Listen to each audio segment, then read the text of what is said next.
Chairman ফুলগুড়ি ভিসিডিসি Dipankar Das जिथाम चिरां बियाबनि फुलगुरि भिसिडिसिनि मासिगिरि दीपांकर दासआ खौरांगिरि मेलनि गेजेरजों फिनजाथाय होदों। बिजेपि, जिएसपि आरो इउपिपिएलनि लोगो नांनानै दाफुंनाय फुलगुरि भिसिडिसिनि सोद्रोमाफोरनि गेजेराव गोरोबनाय गैया नामा?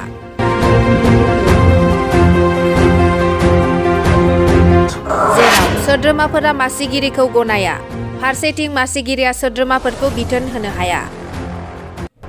যেতিয়া মোক যোনদিনাখনৰ পৰা মোক চেয়াৰমেন ঘোষণা হ'ল সেইদিনাখনৰ পৰাই তেওঁলোক চেয়াৰমেন নামানে। आंखौ मासिगिरि फोसावजेननायनिफ्राय मासिगिरि गनायाखै, लोगोसे लेङाइ मासिगिरिनि बादि सोलिनांगौ होनना हुमखि होबोदों।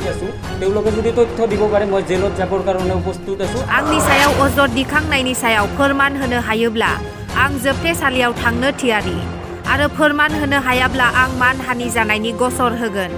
তেওঁলোকে চক্ৰান্ত কৰিয়ে আছে কেনেকৈ মোক মানে পদবীৰ পৰা নমাব পাৰে, কেনেধৰণে মোৰ নামত বদনাম আনিব পাৰে।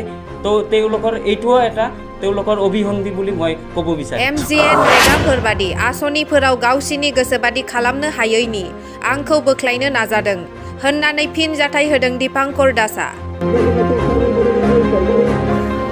बावैसो सान सिगां फुलगुरि भिसिडिसिनि मासिगिरिखौ बोख्लायनांगौनि दाबिजों धर्ना हाबाफारि लानायनि सायाव मासिगिरि दीपांकर दासआ मैया चिरां जिल्लानि बासुगावआव थानाय बिजेपि जिल्ला मावख'आव खौरांगिरि मेलनि गेजेरजों फिनजाथाय होदों।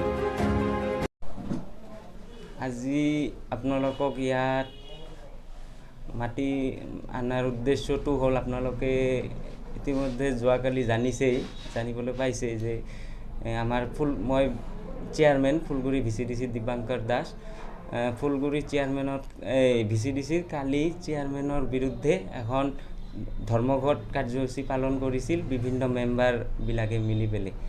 এতিয়া মই তেওঁলোকে বিভিন্ন মোৰ বিৰুদ্ধে অভিযোগ আনিছে, সেই অভিযোগৰ স্পষ্টীকৰণ হিচাপে মই আজি আপোনালোকক মাতি পঠাইছোঁ ইয়াত বা আমন্ত্ৰণ জনাইছোঁ।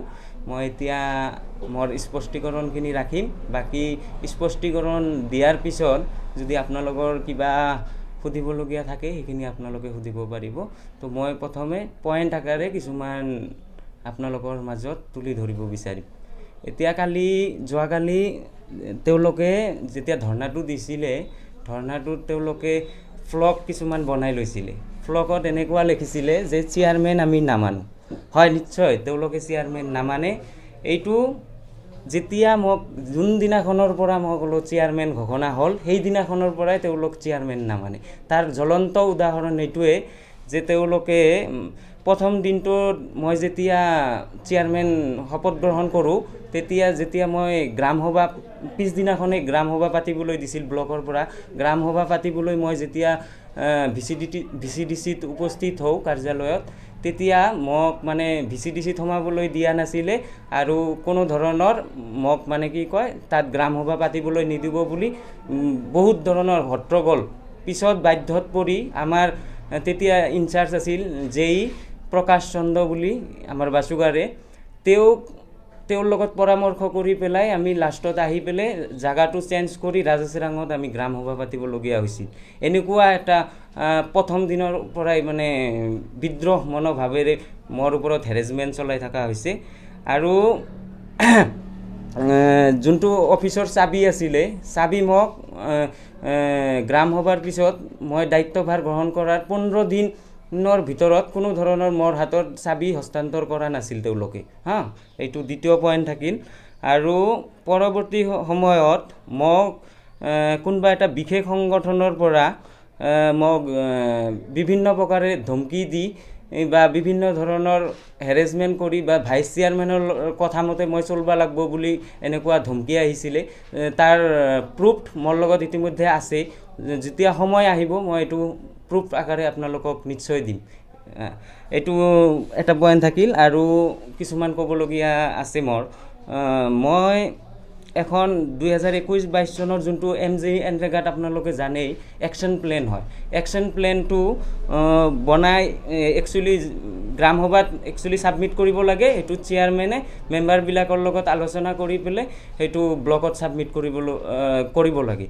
তো যেতিয়াৰ পৰাই মেম্বাৰবিলাকে মানে মোৰ লগত কোনো ধৰণৰ তেওঁলোকে ক্লেশ আকাৰে আছে, কোনো ধৰণৰ আলোচনা নকৰে। তাৰ মাজতো দুই এজনে মোক স্কিম আহি ছাবমিট কৰিছিলে। এতিয়া বাধ্যত পৰি তো মোৰ প্লেনটো ছাবমিট কৰিব লাগিব ব্লকত। তেতিয়া মই বনাই পেলাই কি কয় হেৰিত ব্লকত ছাবমিট কৰি দি আহোঁ এটা স্কিম 1 ইয়াৰৰ একশ্যন প্লেন 2021-22।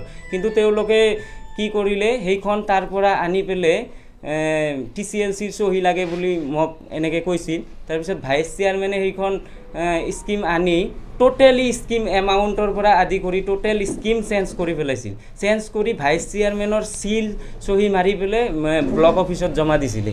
এতিয়া মই যেতিয়া BDO বিমলা বৰগয়াৰী আছিলে তেতিয়া বাইদেউক যাই পেলাই ক'লোঁ যে চেয়াৰমেন এজন গাৰ্জেন হয় VCDCৰ, মোক অৱগত নকৰাকৈ ভাইচ চেয়াৰমেন এজনে চহী মাৰি পেলাই আপোনালোকৰ তাতে জমা দি গৈছে, ছাবমিট কৰি দি গৈছে, আপোনালোকে কেনেকৈ এইটো একচেপ্ট কৰিছে? তেতিয়া মোৰ কথা শুনি পেলাই বাইদেৱে ক'লে যে আপুনি ইয়াত চহী মাৰক, আপুনি কেইটামান স্কিম সোমাই দিয়ক। এনেকুৱা এটা দুৰ্দশা মোৰ, ক'বলৈ লাজ লাগে একচুৱেলি, তো ক'বই লাগিব সত্যটোক। আৰু মোৰ কি কয়, যোৱাকালি যোনটো ধৰ্ণা কাৰ্যসূচী হৈছিল তাত IBS লৈ এটা মানে কি কয় মোৰ ওপৰত অভিযোগ আহিছিল। এতিয়া IBS স্কিমটোৰ ওপৰত মই স্পষ্টীকৰণ এইটোৱে দিব বিচাৰিম। যোৱা 24 ডিচেম্বৰ তাৰিখে BDO ছাৰো আছিল আমাৰ এই বাইদেউ মেম্বাৰ হয়, আমাৰ কৰ্মীসকলো আছে, তেওঁলোকেও জানে বা গ্ৰাম সভাত যোনবিলাকে আছিলে BDO ছাৰ নিজেও আছিলে। BDO ছাৰৰ ওচৰত IBS লৈ আমি আলোচনা কৰিছিলোঁ। এইটো যোনটো আপোনালোকে কৈছে মিত্ৰজোঁটৰ চৰকাৰক মই দোষাৰোপ নিশ্চয় নকৰিম। চৰকাৰে নিজৰ দায়িত্ব পালন কৰিছে বা আমিও নিজৰ দায়িত্ব পালন কৰিম। ব্যক্তি বিষয়কৰ নিজৰ পদবীৰ কাৰণে লালসা থাকিব পাৰে, এইটো মই অস্বীকাৰ নকৰোঁ বা কিছুমানৰ থাকিব পাৰে। কিন্তু মই এই ক্ষেত্ৰত দলীয় যিহেতু মিত্ৰতা হৈছে, মিত্ৰতাৰ খাতিৰত আমি নিজৰ দায়িত্ব পালন কৰিবই লাগিব বা মই মোৰ জেগাত অটল। মই চৰকাৰক সন্মান জনাই পেলাই মোৰ দায়িত্ব পালন কৰাত মই অগ্ৰণী ভূমিকা লৈছোঁ বা লৈ থাকিম। কিন্তু কোনে নিজৰ দায়িত্বখিনি পালন কৰা নাই সেইখিনি কথা মই বিশেষকৈ ক'ব নোৱাৰিম। তেওঁলোকৰ ব্যক্তিগত বিষয় হ'ব, কি কাৰণত তেওঁলোকে এনেকুৱা কণ্ডল কৰিব বিচাৰিছে এইটো তেওঁলোকৰ বিষয়। এতিয়া এই কথাটো ক'বলৈ গ'লে আপোনালোকক অলপ বৰ্ণনাই ক'ব লাগিব। যদি টোটেল VCDCৰ মেম্বাৰ, চেয়াৰমেন, ভাইচ চেয়াৰমেন মিলি পেলাই 25 জন। 25 জনৰ ভিতৰত 25 জনৰ ভিতৰত আজি মেম্বাৰ আৰু চেয়াৰমেন আমি দুজনেই উপস্থিত আছোঁ। BJP হয় নিশ্চয়। প্ৰশ্ন এইটো নহয়, প্ৰশ্নটো হৈছে যে BJPৰ তাতে মেম্বাৰ কেইজন? BJPৰ টোটেল মেম্বাৰ যদি ক'বলৈ যাওঁ, মই কথাখিনি স্পষ্ট আকাৰে ক'ম। টোটেল মেম্বাৰ আছে মোক লৈ পেলাই 4 জন। 4 জনৰ ভিতৰত এজন হ'ল মানে লাচিত বুলি এজন ল'ৰা আছে, তেওঁ নেহাল গাঁৱৰ মেম্বাৰ। এতিয়া এইটো ক'ব গ'লে কিছু হ'লেও বিভ্ৰান্তকৰ হয়, এনেকুৱা যে এই মেম্বাৰজনক আমাৰ না কোনো কৰ্মীয়ে চিনি পায় বা না মই যে ইমান দিন ধৰি BJP দলত লাগি আছোঁ, কোনোদিন আমাৰ দলত তেওঁৰ সক্ৰিয়তা দেখিবলৈ পোৱা নাই। তো তেওঁ কেনেকৈ আজিৰ ডেটত BJPৰ মানে মেম্বাৰ হ'ল এইটো কুৱেশ্যন মাৰ্ক। বা কোনে দিছে, নাম কি দিছে এইটো মই নাজানো হা, এইটো ওপৰ মহলৰ কথা। সিলেকশ্যনত ময়ো নাম পঠোৱা নাই, এইটো দলে নিৰ্ণয় কৰিছে। কিন্তু কোনে দিছে, কোন দলৰ পৰা দিছে, কি দিছে এইটো নাজানো। তো সিও মোৰ বিপৰীত স্থিতিত আছে।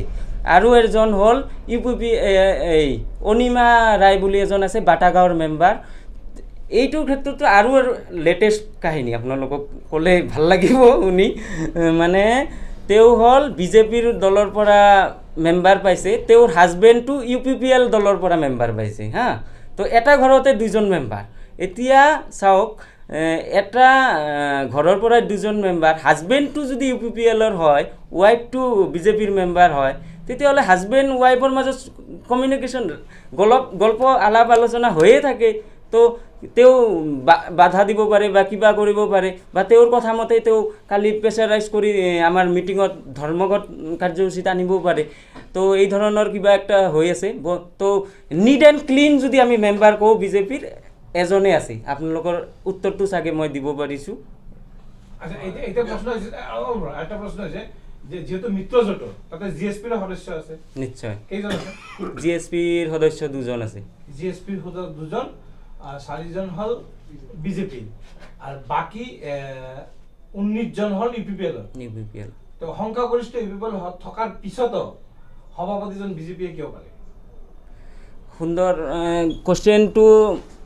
যিহেতু ইয়াত নিৰ্বাচন নহয়, তো এতিয়া যদি আপোনাৰ কুৱেশ্যনটোকে মই আগধৰি কওঁ, ভোটকুৰাত আমাৰ 90% বিজেপিৰ ভোটাৰ, হা, তাত আমি বিজেপিৰ মেম্বাৰ নাপাই তাত কেনেকৈ ইউপিপিএলৰ মেম্বাৰ পালে? হাকাটি উজানপাৰাত আমাৰ 80% আমাৰ ভোটাৰ থকা স্বত্তেও তাত ইউপিপিএলৰ মেম্বাৰ কেনেকৈ পালে? হা, তো আমাৰ VCDC হিচাপত আমাৰ গৰিষ্ঠ সংখ্যক আছে।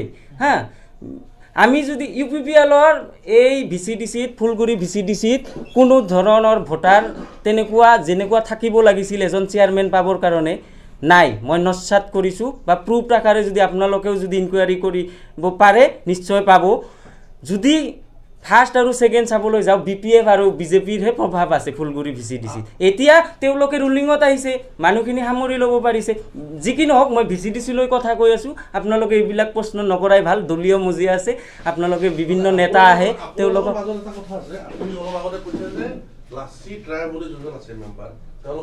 বিজেপিৰ ফালৰ পৰা দিয়া হৈছে, কিন্তু আপোনালোকৰ ঘৰুৱাভাৱে মানে আপোনালোকৰ নিজৰ ঘৰতে বিভ্ৰান্তি সৃষ্টি হৈ আছে নেকি?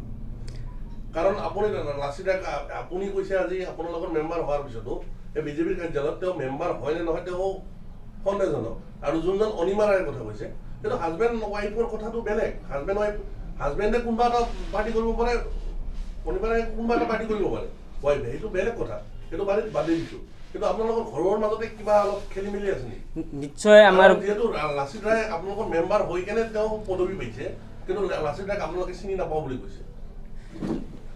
নাই, চাওক, যোনটো আপুনি কুৱেশ্যন কৰিছে এইটোত মই স্পষ্টীকৰণ মানে তেনেকৈ দিব বিচৰা নাই। এইটো কি দলীয় মজিয়াত ওপৰ মহলত কি হৈছে কি হোৱা নাই, কিন্তু মই মোৰ কথাখিনিহে ৰাখিছোঁ। মই তেওঁক কোনোদিন দেখা নাই আজিলৈকে, বা আমাৰ যোনবিলাক VCDCত কৰ্মীবিলাক আছে তেওঁলোকে কোনোদিন তেওঁক সক্ৰিয়ভাৱে বিজেপি দলত কাম কৰা দেখিবলৈ পোৱা নাই। মই এইখিনিয়ে ক'ব। বাকী কি আছে আমাৰ মই জানাতো আমাৰ মাজত কোনো ধৰণৰ কণ্ডল নাই, কিন্তু যোনখিনি মানে তেওঁক পৰিচয় বা চিনাকি পৰিচয় একেটা দলত থাকিলে নিশ্চয় আমি কোনোবা দিন একেলগত লগ পালোঁ হয় বা কাম কৰাত দেখা পালোঁ হয়। এইখিনিয়ে। এইটো আপোনালোকৰ দলীয় ওপৰত ঠিক আছে। মোৰ অভাৰঅল এটা প্ৰশ্ন আজি এই সংবাদমেলক, যে মিত্ৰজোঁটৰ যিটো ধৰ্ম ৰাজ্যিক স্তৰত বা BTC স্তৰত যেনেদৰে পালন কৰা হৈছে, সেই মিত্ৰজোঁটৰ দলৰ যিটো মিত্ৰতাৰ ধৰ্ম সেইটো তৃণমূল পৰ্যায়ত পালন নোহোৱাৰ বাবেই আপোনালোকৰ এই যিটো কণ্ডল, সেইটো বুলি আপুনি স্বীকাৰ কৰে নে নকৰে? সেইটো চাওক, তেনেকৈ আমি ডাইৰেক্টলি কণ্ডল বুলি ক'ব নোৱাৰি, কাৰণ ব্যক্তি বিশেষৰ দুই এজন এনেকুৱা ব্যক্তি থাকিব পাৰে যোনবিলাকে এইবিলাক কাজিয়া লগাই বা বিভ্ৰান্ত কৰি ৰাইজক ভাল পায়। তো তেনেকৈ আমি যে তৃণমূল পৰ্যায়ৰ লগত ওপৰ মহলৰ লগত আণ্ডাৰষ্টেণ্ডিং নাই, এইটো ক'ব নোৱাৰি। যিহেতু গৰিষ্ঠ সংখ্যকে আপোনাৰ বিৰুদ্ধে গুচি গৈছে, 90%ৰ এবভ আপোনাৰ বিৰুদ্ধে অনাস্থা প্ৰস্তাৱ লৈছে, তেনে ক্ষেত্ৰত কি আমিতো পোনপটীয়াকৈ ক'ব পাৰি যে তৃণমূল পৰ্যায়ত যিটো বিজেপি, জিএছপি আৰু ইউপিপিএলৰ যিটো মিত্ৰতাৰ ধৰ্ম, সেইটো তৃণমূল পৰ্যায়ত পালন কৰা হোৱা নাই কাৰণেই আজি এই তিক্ততাপূৰ্ণ পৰিৱেশ হৈছে। এতিয়া চাওক, মই বাৰম্বাৰ আপোনালোকক এটা কথা কৈয়ে আছোঁ, আমাৰ যিহেতু তাত মেম্বাৰ নাই কোনো ধৰণৰ, তেওঁলোকে পালন কৰিছে কৰা নাই তেওঁলোকৰ মেটাৰ। হা, এতিয়া মই তেওঁলোকৰ কথাটো মই ক'ব নাযাওঁ। হা তেওঁলোকৰ কথা শুনি তেওঁলোকে বিবেচনা কৰিব তেওঁলোকে পালন কৰিছে না কৰা নাই তেওঁলোকৰ কথা এইটো হা কিন্তু আমি যে বিজেপি হিচাপত মই এজন বিজেপিৰ নিষ্ঠাবান কৰ্মী হিচাপত যে মই আজি মোৰ দায়িত্ব পালন কৰিছোঁ বা মই দলৰ প্ৰতি আস্থা ৰাখিছোঁ বা চৰকাৰৰ প্ৰতি আস্থা ৰাখিছোঁ এইখিনি কথাই মই স্পষ্টকৈ ক'ব বিচাৰিম এনজি এনৰেগাৰ আঁচনি ৰূপায়ণৰ ক্ষেত্ৰত আপোনাৰ পৰা ডাইৰেক্ট আপুনি কৰবাৰ পৰা 50 কৰবাৰ পৰা 25 এনেকৈ আপুনি টকা বিচাৰিছে এইটো কিমানখিনি সত্যতা আপুনি যেহেতু আপোনাৰে এই ভিচিডিচিৰ সদস্যসকলে পোনপটীয়াকৈ সংবাদ মাধ্যমৰ ওচৰত অভিযোগ হয় ঠিক আছে তেওঁলোকে যদি অভিযোগ কৰিছে তেওঁলোকে তথ্য দাখিল কৰক মই বাৰম্বাৰ কৈয়ে আছোঁ তেওঁলোকে যদি তথ্য দিব পাৰে মই জেলত যাবৰ কাৰণে প্ৰস্তুত আছোঁ আৰু আপোনালোকক মই সংবাদ মাধ্যমৰ জৰিয়তে মই স্পষ্টীকৰণ দিলোঁ বা অনুৰোধ জনালোঁ আপোনালোকেও সৰজমিন তদন্ত কৰক কি হৈ আছে একচুৱেলিতে তো এইখিনি ৰাইজৰ মাজত আৰু সংবাদকৰ্মীসকলৰ লগতে প্ৰশাসনিক বিষয়াৰ সামৰি মই সবকে অনুৰোধ জনালোঁ যে আপোনালোকে ইয়াত দৃষ্টি ৰাখক যে কি হৈ আছে মই যদি দোষী মই জেলত যাম বা মোৰ ওপৰত যি পাৰ্টিয়ে ডিচিশ্যন লয় মই সেইটো মানি ল'ম তেওঁলোকে যদি দোষী তেওঁলোকেওতো দোষী হ'ব পাৰে আজি মই নকলোঁ ৰাইজক এনেকৈ দেখুওৱা হ'ল যে তেওঁলোকে পইচা খুজি পেলাই মোৰ ওপৰত জাপি দিবও পাৰে তো এইখিনি কথা মই আপোনালোকক এৰি দিছোঁ আপোনালোকে সেইখিনি বস্তু তদন্ত কৰক